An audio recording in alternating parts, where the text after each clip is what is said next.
भंडारित आलू में अंकुरण रोकने की नई विधि। अधिक लाभ के लिए टमाटर पाउडर। सूरजमुखी उत्पादन बढ़ाने में मददगार मधुमक्खियां।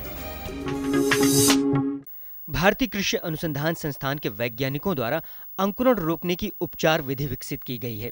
इस विधि में भंडारित आलू में अंकुरण रोकने के लिए ग्लाइफोसेट रसायन का प्रयोग किया जाता है।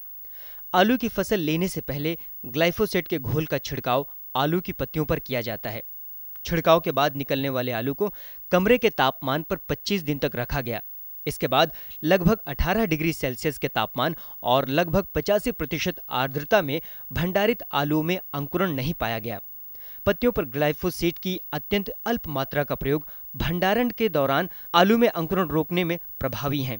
फसल रोपने के 60 और 65 दिन बाद पत्तियों पर छिड़काव किया जाना चाहिए। इस विधि से उपचारित और भंडारित आलू में 135 दिन बाद भी अंकुरण की दर काफी कम पाई जाती है। टमाटर कैल्शियम और एंटीऑक्सीडेंट से भरपूर एक स्वास्थ्यकारी फसल है। ऐसी स्थिति में आसान विधि से टमाटर का पाउडर बनाकर व्यावसायिक स्तर पर लाभ उठाया जा सकता है। टमाटर सुखाकर पाउडर बनाने की नई विधि विकसित की गई है। इस लाभकारी विधि को आंध्र प्रदेश के अनंतपुरम स्थित कृषि विज्ञान केंद्र के वैज्ञानिकों ने विकसित किया है। इस विधि में सबसे पहले टमाटर को सूती कपड़े से पोंछ लिया जाता है ताकि सतह के ऊपर नमी व गंदगी न रहे। इसके बाद टमाटर को 6 या 8 टुकड़ों में काटकर ट्रे या ट्रॉली की तख्तों पर सुखा लिया जाता है। टमाटर के सूखे टुकड़ों को मिक्सी जैसे घरेलू या अन्य उपकरणों से पीसा भी जा सकता है।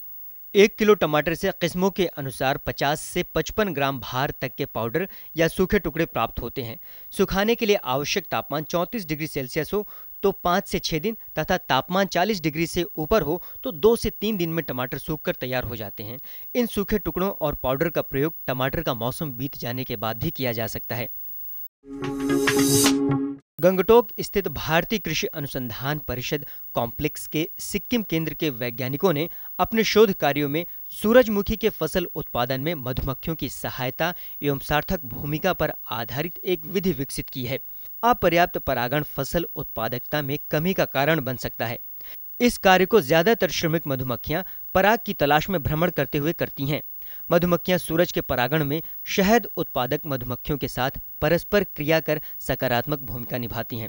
इस प्रकार की गतिविधि से मधुमक्खियों की परागण कार्यकुशलता में वृद्धि देखी गई। सिक्किम केंद्र में सूरजमुखी के प्रदर्शन संबंधी अध्ययन किया गया है। बारंबार फूलों पर बैठने वाली मधुमक्खियों में एपिस, सिरेना, इंडिका और बॉम्बस ब्रीविसेप्स पराग इकट्ठा करने वाली प्रमुख मधुमक्खियां हैं।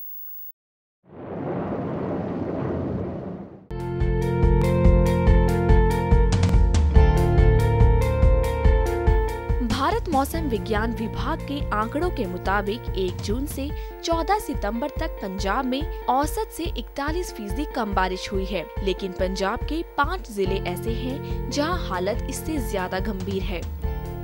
कम बारिश के मामले में पहले तो फिरोजपुर ही नंबर 1 पर था, लेकिन 1 जून से 13 सितंबर तक के आंकड़ों के मुताबिक फिरोजपुर के साथ साथ अब जालंधर और मानसा भी कम बारिश के मामले में नंबर 1 की श्रेणी में शामिल हो गए हैं।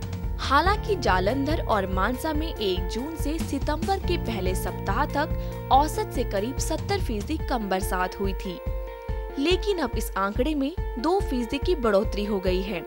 यानी अब जालंधर और मानसा दोनों ही जिलों में औसत से 72% कम बारिश दर्ज की गई है। वहीं कम बारिश के मामले में दूसरे स्थान पर होशियारपुर है। यहाँ औसत से 56% कम बरसात हुई है। हालांकि ये आंकड़ा बड़ा है। पहले होशियारपुर में औसत से 53% बारिश दर्ज की गई थी। वहीं कम बारिश वाले जिलों में तीसरा नंबर मोगा का है।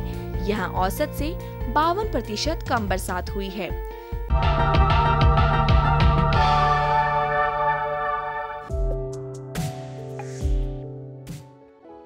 एगमार्क नेट के अनुसार देश की अलग अलग मंडियों में प्याज के भाव प्रति क्विंटल इस प्रकार रहे। राजस्थान की जैसलमेर मंडी में 4,400 से 4,900 रुपए, उत्तर प्रदेश की झांसी मंडी में 4,300 से 4,400 रुपए क्विंटल और पंजाब की अमृतसर मंडी में भाव रहे 2500 से 3300 रुपए क्विंटल, जबकि महाराष्ट्र की लासलगांव मंडी में प्याज के भाव घटकर 2500 से 4481 रुपए क्विंटल, पिंपलगांव मंडी में 3000 से 4976 रुपए और पूना मंडी में 2000 से 5300 रुपए क्विंटल रह गए। सार्वजनिक कंपनियों के साथ ही निजी आयातक भी प्याज का आयात कर रहे हैं, जबकि अक्टूबर में मंडियों में खरीफ प्याज की नई आवक भी शुरू हो जाएगी।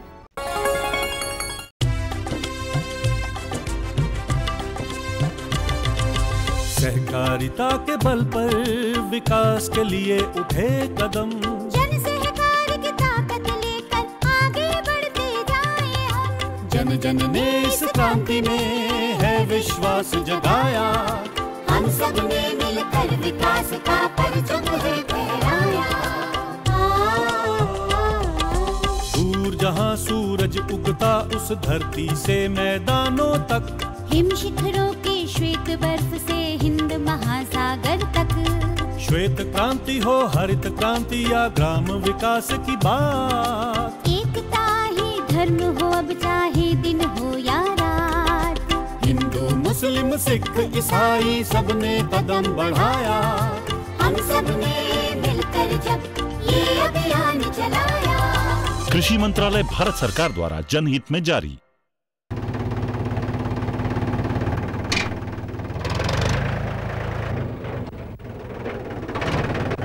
अरे हरकू वाह, बीज कीटनाशक और आज खाद भी। अरे इतना खर्चा कहाँ से? अरे खर्च की चिंता किसे है, मेरे पास है ये किसान क्रेडिट कार्ड। कार्ड? अरे बैंकों द्वारा जारी इस कार्ड से किसान उसकी सीमा तक की रकम कभी भी बैंक से निकलवा सकता है और खेती बाड़ी की सामग्री कभी भी खरीद सकता है। तो हरकू भैया एक कार्ड मेरे लिए भी। किसान क्रेडिट कार्ड के लिए नजदीकी बैंक से संपर्क करें और पाएं ढेर सारे लाभ।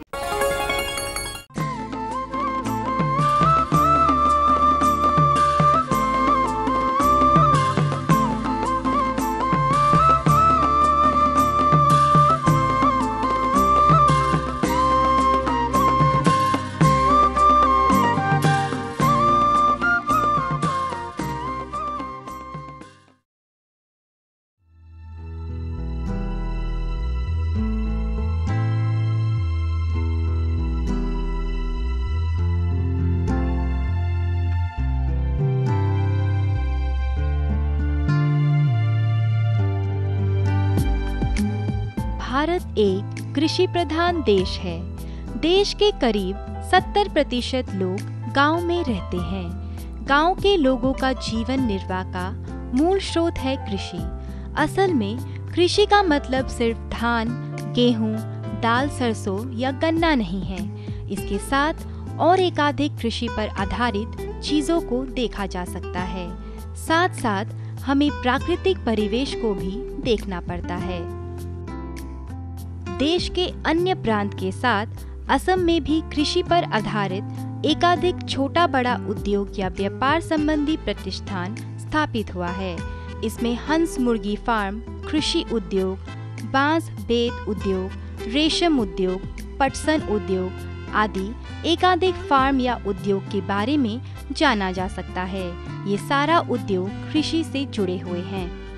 पर कुछ लोग ऐसे भी हैं जो मीडिया की चमक धमक से दूर किसी तरीके का प्रचार किए बिना सालों से अपना कारोबार बहुत ही सुंदर तरीके से चला रहे हैं। ऐसी ही एक महिला अजंता गोस्वामी के पास हम पहुंचे, जो गुवाहाटी स्थित बेलतला अपने घर में पिछले 27 सालों से हैंडलूम कपड़े का व्यवसाय बखूबी से चला रही हैं।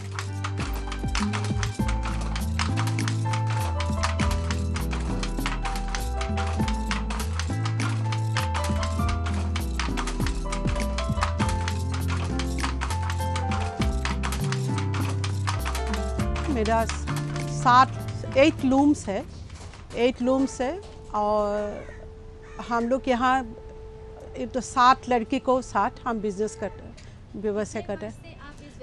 28 इयर्स। और पाट का जो असम का जो पाट का मुगा मेखला चादर जो होता है, असम का जो ये है वही बनाते हैं। कच्चा माल हम यहाँ से भी गुवाहाटी से भी लेता है और स्वालकुची से भी लेता है। आजकल न्यू जनरेशन लोग को बहुत अलग किस्म का मैंने डिज़ाइन चाहिए, अलग किस्म का कलरफुल ड्रेस चाहिए, तो इसीलिए वो लोग का डिमांड भी ज़्यादा होता है। इसीलिए हम लोग को इसीलिए सोचना पड़ता है जब क्या बनाऊँ क्या करूँ।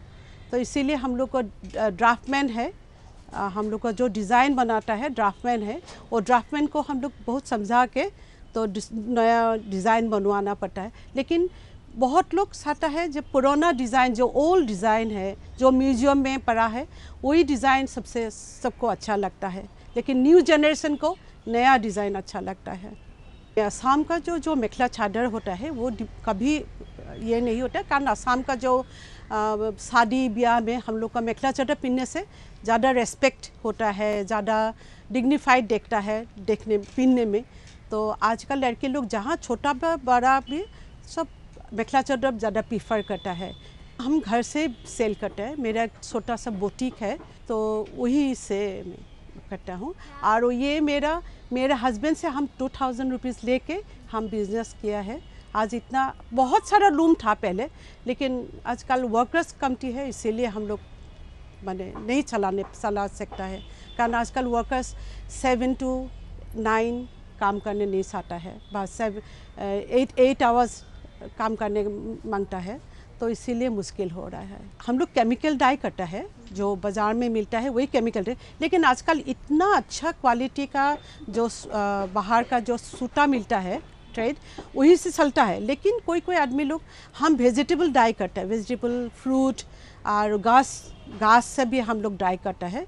तो जैसा जो हल्दी से हम लोग करता है, जामू से करता है, तो इसे हम लोग डाई ज़्यादा करता है।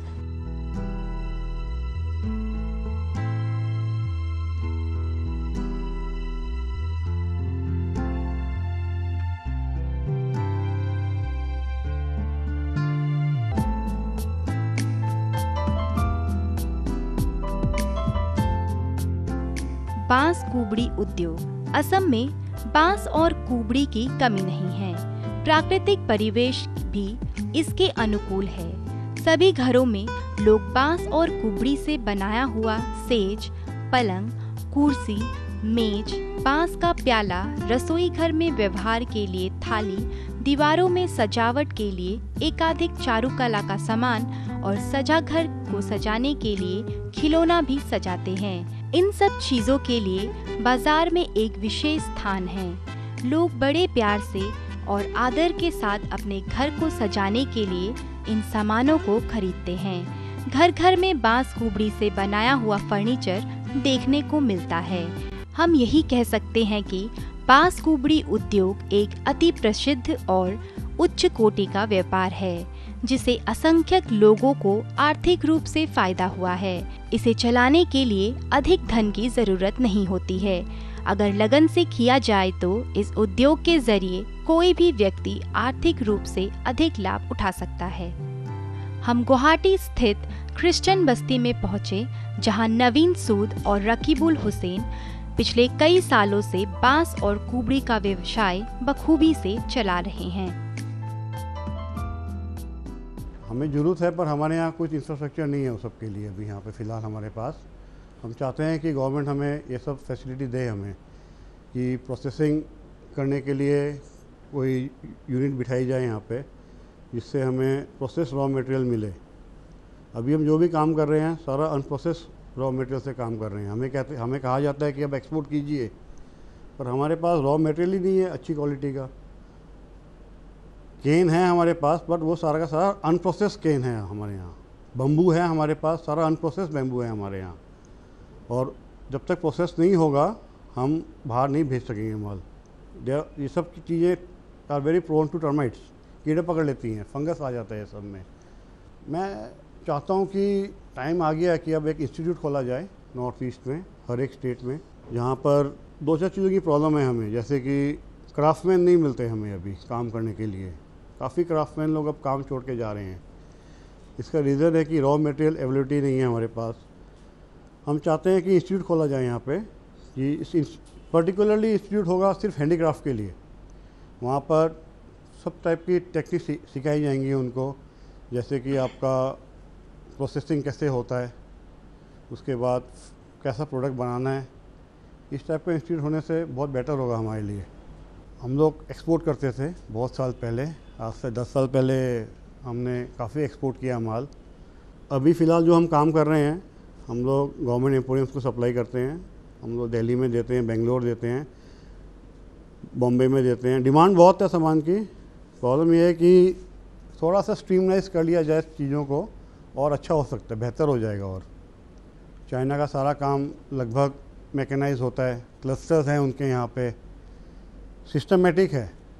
हमारे यहाँ अगर कोई इंडस्ट्री आज हैंडीक्राफ्ट का स्टार्ट करना चाहेगा, मेरे हिसाब से कर नहीं पाएगा।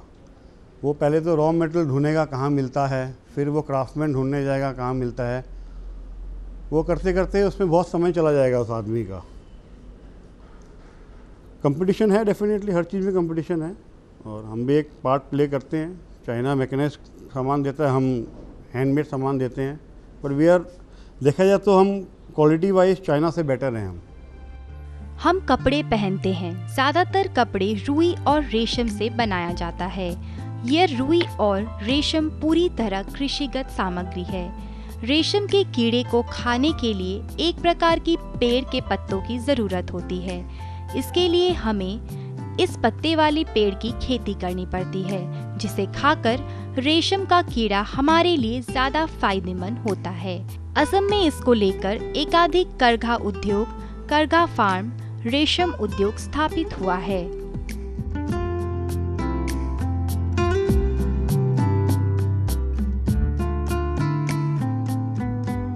स्वालकुची का रेशमी कपड़ा आज पूरी दुनिया में मशहूर है। असम के प्रत्येक घरों में रेशमी कपड़े पाए जाते हैं। करघे वाली बड़ी निपुणता के साथ बहुत ही अर्थनीय रूप से ये कपड़े बनाते हैं। इस कपड़े को बेचने के लिए यहाँ बाजार की कमी नहीं है। मनुस्मृता तामुली हाजरिका, जो कि एक महाविद्यालय में गेस्ट अध्यापक के रूप से पढ़ाती हैं और साथ ही अपने हैंडलूम एंड टेक्सटाइल के व्यवसाय को बड़ी अच्छी तरह से संभाला हुआ है। एक्चुअली मैं 11 साल से लास्ट 11 इयर्स में हैंडलूम सेक्टर में बिजी हूँ। तो मैं हम लोग का जो ट्रेडिशनल मुगा सिल्क है, एरी सिल्क, इस दोनों में ज़्यादातर काम करती हूँ। उसके अलावा मैं नूनी और प्योर कॉटन की भी काम करती हूँ। बेसिकली हम ट्रेडिशनल वेयर करते हैं, जैसे कि ट्रेडिशनल मेखला चादर जो असम का ये होता है ना, और उसके बाद साड़ी भी होते हैं।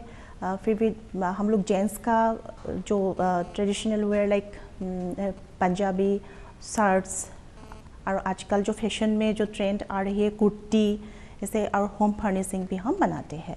एक्चुअली हम लोग का जो यार्न यूज़ होता है हम लोग का हैंड इस लूम में, तो कभी कभी ये हम लोग का मशीन मेड भी होता है और कभी कभी हम लोग हैंडमेड यार्न भी यूज़ करता है। उसके अलावा जो कुछ भी होता है यहाँ सब हैंड से ही होता है।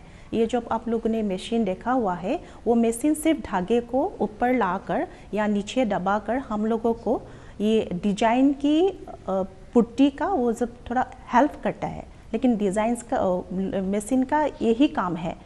जो होता है सब हैंड से ही होता है। अभी असम का मेखला चादर सिर्फ असमीज लोगों में ये नहीं है, अभी ज़्यादातर वेस्ट बंगाल के लोग बहुत पसंद करते हैं। फिर भी नॉर्थ इंडिया, अभी दिल्ली का भी हम लोग का ऑर्डर भी आते हैं। मुगा तो मशहूर है क्योंकि अभी मुगा ने GI मार्क भी इशूड कर लिया है। मैं भी एक GI का यूजर हूँ। नॉर्थ ईस्ट में मैं सेकेंड हूँ जो ने GI का सर्टिफिकेट पाया है, और मेरा सिल्क मार्क का भी मैं ऑथोराइज्ड यूजर हूँ। तो हम लोग का यहाँ जो कुछ प्रोडक्शन होता है तो प्योर सिल्क है, प्योर मुगा है, ये फुल्ली गारंटीड है। इसलिए हम लोग का बाहर का कस्टमर ज़्यादा आता है। और हम लोग भी हिंदुस्तान के बहुत सिटी में और बाहर भी, मैंने जोहान्सबर्ग गई थी लास्ट ईयर, ऐसे हम लोग भी कहीं पर एग्जीबिशन या जो कॉन्फ्रेंस होता है पार्टिसिपेट किए हैं। हम लोग का वो मेखला चादर ही हो या कुछ भी हैंडलूम का प्रोडक्ट हो, सब में पॉपुलर है ये। असम में प्रचुर संभावनापूर्ण एक व्यापार है पटसन उद्योग। पटसन बहुत ही कम मेहनत से अधिक लाभ मिलने वाला कृषि उत्पादनों में से एक है। हमारी रोज व्यापारिक काम के लिए बोरा, थैला, bag, money bag, school bag आदि एकाधिक पटसन से बनाया गया चीज इस्तेमाल होते हैं। बहुत ही कम खर्च के जरिए कोई भी मेहनती लोग अनायास अधिक लाभ उठा सकते हैं। इसके लिए असम में व्यापारिक पटसन भी है। लोग इसे बड़ी प्यार से और खुशी से खरीदते हैं। पटसन से बनाया गया हर एक चीज हमारे दिन ब दिन जरूरतों को पूरा करते हैं, जिससे एक तरफ प्लास्टिक बैग का इस्तेमाल को रोका जा सकता है और दूसरी ओर पर्यावरण को सही मायने में बचाए रखने में अहम भूमिका निभाया जा सकता है।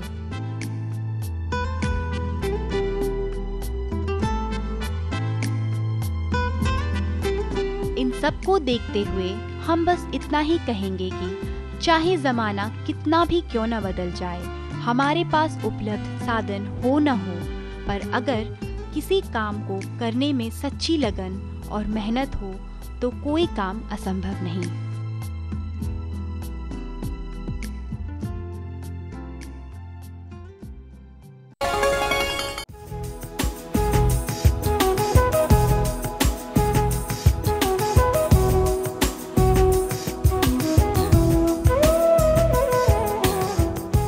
देश के अधिकतर हिस्सों में इस समय जो खरीफ की फसल हमने लगाई है धान की, उसकी वानस्पतिक बढ़वार लगभग पूरी हो चुकी है। अब धान की फसल जो जननिक अवस्था है धान की, यानी बाली निकलने की अवस्था है, उसमें ये धान की फसल आ चुकी है। कहीं पर बालियां निकलने वाली हैं और कहीं पर बालियां निकल चुकी हैं। किसान भाइयों, इस समय जो हमारी बालियां हैं धान की, उन्हीं से पैदावार का निर्णय होगा। यानी जो बालियां हैं हमारी, उसमें अगर अधिक दाने बनेंगे, दानों का वज़न अधिक बनेगा, तभी हमें पैदावार अच्छी मिलेगी। अतः आपको चाहिए कि जब बाली निकलने से लेके और जो पकने तक की अवस्था है, उसमें धान की फसल का आप ठीक से प्रबंध करें, जिससे कि आप अधिकाधिक पैदावार ले सकें। इसके लिए सबसे महत्वपूर्ण है पानी। इस समय देश के ज़्यादातर हिस्सों में बरसात नहीं हो रही है। कुछ हिस्सों में जो उत्तर पूर्वी राज्य हैं वहाँ पर बरसात हो रही है, लेकिन बाकी हिस्से जहाँ पर पानी की कमी है या बरसात की कमी है, इस अवस्था में धान की फसल में पानी का विशेष महत्व है। आपको चाहिए कि धान की फसल में आप सही मात्रा में पानी लगाएं, यानी खेत आपका सूखे नहीं। तो ज़रूरत के हिसाब से जो भी आपके पास पानी के स्रोत हैं, उनका प्रयोग करके आप धान के खेत में नमी बनाए रखें। साथ ही कई जगह पर किसान भाई धान की बीज की फसल लेते हैं, बीज के लिए पैदा करते हैं। उस क्षेत्र में खास करके उन खेतों में अगर खरपतवार इस समय भी दिखाई दे रहे हैं, तो उन खरपतवारों को आप हाथ द्वारा निकाल दें। साथ ही इस समय पर किसान भाइयों को मैं बताना चाहता हूं कि आपको अब खाद या उर्वरक डालने की ज़रूरत नहीं है, क्योंकि वानस्पतिक अवस्था तक या जब बालियां निकल चुकी हैं, उसके पहले ही आप संस्तुत मात्रा में पोषक तत्वों का प्रयोग कर चुके हैं। तो इस समय उसकी उर्वरकों की डालने की ज़रूरत आपको नहीं है। खुशबू की फुहार में, स्वाद की बहार में, तरक्की की तानों में, खिलती मुस्कानों में, हरे भरे पौधों में, बड़े बड़े सौदों में, मधुर भिनभिनाहट में, खुशियों की आहट में। NHM बागवानी मिशन, हमारी चाहत, आपकी मुस्कुराहट।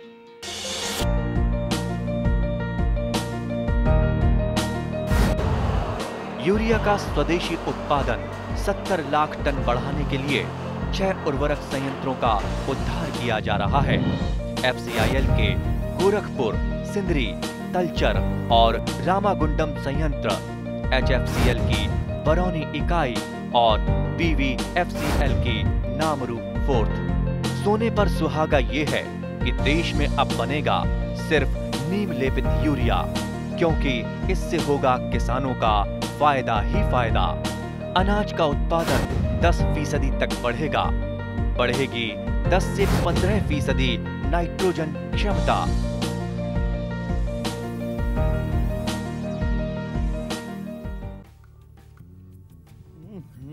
सब्जी में मसाला ज्यादा है। कितनी बार कहा है कि जितनी जरूरत हो बस उतना ही डाला करो। अरे मुझसे तो ऐसा कभी कभार होता है। और तुम जो हमेशा खेत में अनाप शनाप कीटनाशक डालते हो, उसका क्या? ठीक ही तो कह रही है बहू। देख, खेत में उतनी ही दवा डाल जितनी जरूरत हो। याद रखो, कीटनाशक जहरीले होते हैं। डिब्बे पे लिखी सूचना के हिसाब से ही दवा डालनी चाहिए। पहले फेरोमोन ट्रैप, फ्लाइट ट्रैप, मित्र कीट, जैविक कीटनाशक आदि का इस्तेमाल करें। जरूरत पड़ने पर ही रासायनिक कीटनाशक का इस्तेमाल करें। छिड़काव सुबह या शाम दस्ताने, मास्क और पूरी आस्तीन वाले कपड़े पहनकर करें। हवा की दिशा में छिड़काव करते हुए पीछे जाएं। दवा के डिब्बे, छिड़काव यंत्र सुरक्षित जगह पर रखें। अब कुछ समझे क्या? हाँ समझ गया मेरी रानी, अब ना करो नादानी। इसने पिला दिया ना तुझे पानी।